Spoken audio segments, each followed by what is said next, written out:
Adapting video games for the big screen seems to be an impossible task, as even 2018's Tomb Raider, which looked so promising, failed to wow audiences and critics alike. Will Mortal Kombat finally be the one movie that can turn the tide? Hi there, it's Micha. Join me in having a closer look at it.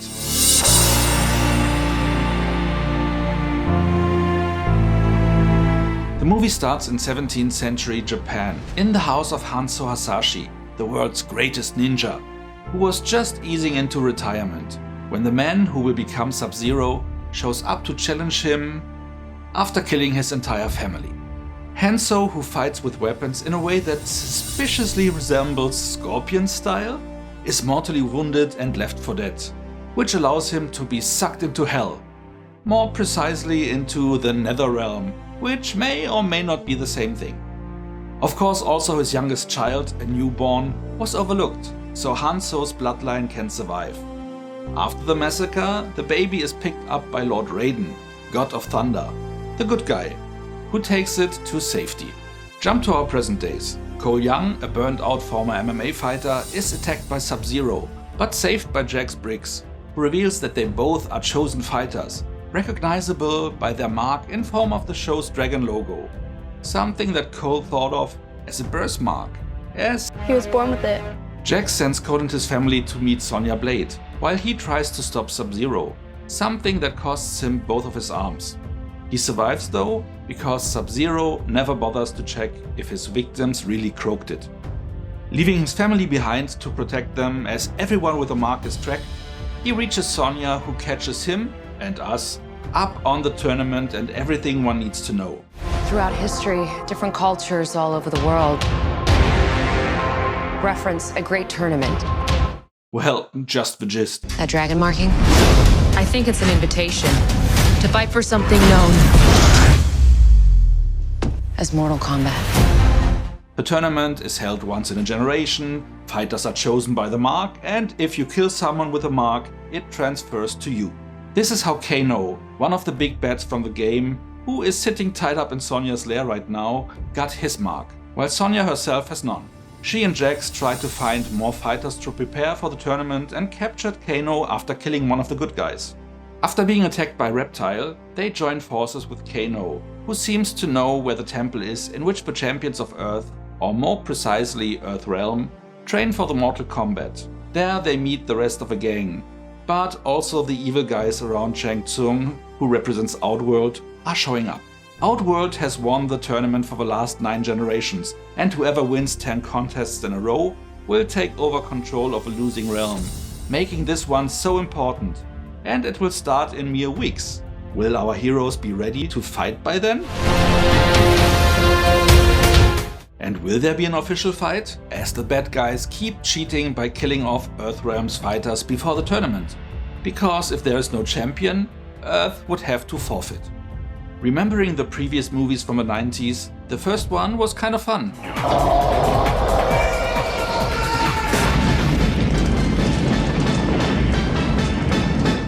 But with a PG-13 rating, it just couldn't win. If you do a movie based on one of the most brutal games ever, it has to be R-rated. The story was solid though, if I remember correctly. And let's not talk about the sequel with its terrible cheap-ass CGI. Looking at the current reboot, let's keep it short and simple. Good news first, the movie doesn't suck. If you switch off your brain, you will be well entertained by some nice fights and fatalities. And let me say, they went for a hard R rating with this one. Exploding heads, ripped out hearts, head and spine removal, you name it. Kano wins. Some critics called the special effects weak in this one, which I can only partially understand, as they are not on par with the top gear of current movies, like the Marvel epics, but they are definitely not bad. You always are aware that you watch effects, true, but overall they are solid enough. I guess those critics never watched a sci-fi original movie or anything from the Asylum. Then they would know what bad CGI is. So, violence? Check. CGI quality? Check. Only thing left to make this Mortal Kombat reboot a success would be good martial arts sequences, solid actors and an adequate script. Fortunately, the cast is okay enough, with Kano's character being the highlight in a wild, partially overacted but therefore all the more funny performance by Australian actor Josh Lawson. They were also conscious of not whitewashing the cast, with Raiden, previously played by Christophe Lambert, now being performed by Tadanobu Asano. The fight sequences were also fine, nothing remarkable either, but well executed. So could anything go wrong now? Well, we haven't discussed the screenplay yet. Again, the movie doesn't suck, but if they had invested more into the screenplay, this could have actually been a great movie. There are quite a lot illogical actions and plot devices at play that you cannot keep your mind from noticing. On top of that, they only explain the rules of a tournament enough so you understand what is at stake, but the things left undefined keep coming back to bite us in the ass. Here's a quick list, very mild on spoilers, so no worries. Why is no one reaching out to the chosen fighters if the tournament is about to start soon? I assume Earthrealm's champions should better train for years and not just weeks, especially this time around, as the 10th combat decides it all.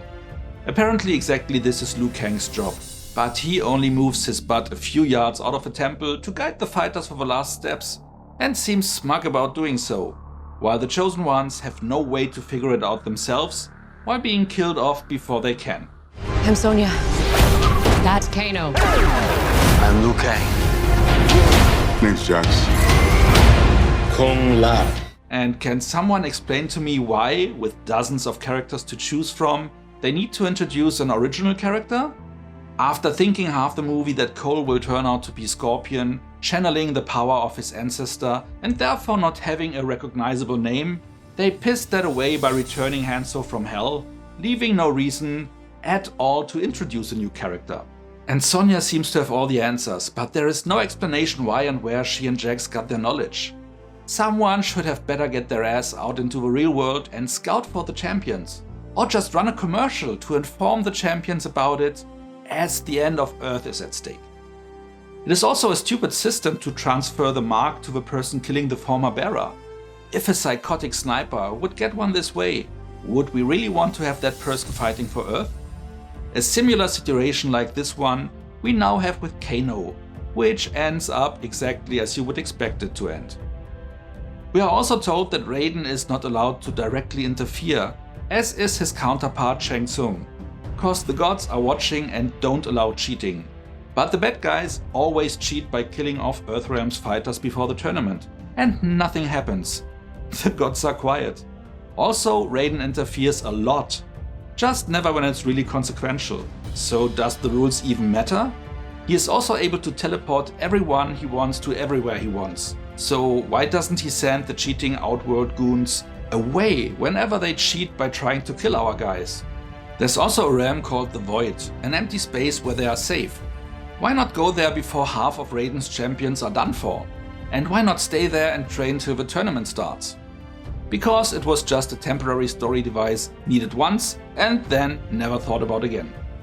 But the screenplay not only turns Raiden into an idiot, but also into a jerk, as he shamed and smack-talks the fighters when they arrive as being weak and not good enough to represent Earth. Well, they are chosen, but they didn't choose. And what have you done to help to prepare them? Sitting on your butt doesn't give you the right to criticize when it is almost too late. Raiden even sends Cole home, and while everyone in the audience looks at each other, remembering that there was a reason why he left the family behind to begin with, we all know what happens next, while the characters apparently are too stupid to grasp it. Then of course Hanzo shows up as Scorpion without any explanation out of the Netherrealm. We even know that from the trailer, but we still don't know more. He seems to be brought back by Cole's blood, but how did he end up there in the first place? I guess he was transported there by his rage, or some other unexplained reason that allows him to stick around so the movie can happen. Maybe he just read the screenplay. We also don't know if Netherrealm is part of Earthrealm or is it a third realm to fight against later on. Again, the rules of a tournament are so thinly explained, one wonders why they even bothered. There's also the issue that no woman is among the chosen ones we meet in this movie.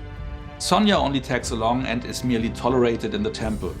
But her fighting to earning her mark also could be seen as empowering, as she never gives up in this man's world, fighting twice as hard to stand a chance. I guess it lies in the eyes of the beholder. Maybe they remedy it in the next installment, which is planned and might happen, as this one seems to have been successful enough. They also plan to have at least 3 parts, with one before, one at and one after the tournament, and maybe even some spin-offs introducing major characters like Johnny Cage, who was teased in the end. Strange plan though, having the first one not incorporating the tournament, and what should even happen in part 3 after the fact? Well, if they are produced, we will find out. As you can see, the screenplay has some issues, but there are also some redeeming factors, like the over-the-top violence, the visuals and different sceneries that reminds us of the games, and a general attitude of easy entertainment. This one will also not redeem the video game adaptation genre, but it also doesn't harm it. All things considered, I enjoyed it more than I was stoked by the plot issues, although some of them would have been easily avoidable. I'm rating this movie with 6.5 out of 10 points, as it was definitely nice, but had more than a little room for improvement. How did you like it? Were you happy with the fatalities or turned off by the violence? Was the fun factor enough for you to hide the plot issues? Let me know in the comments. That's it. As always, if you enjoyed this video, like it and feel free to share it with your friends. And why not subscribe to my channel so you won't miss any future video. Make sure to also hit the notification bell to get a heads up whenever a new video is posted. So much for now, see you next time and thanks for watching!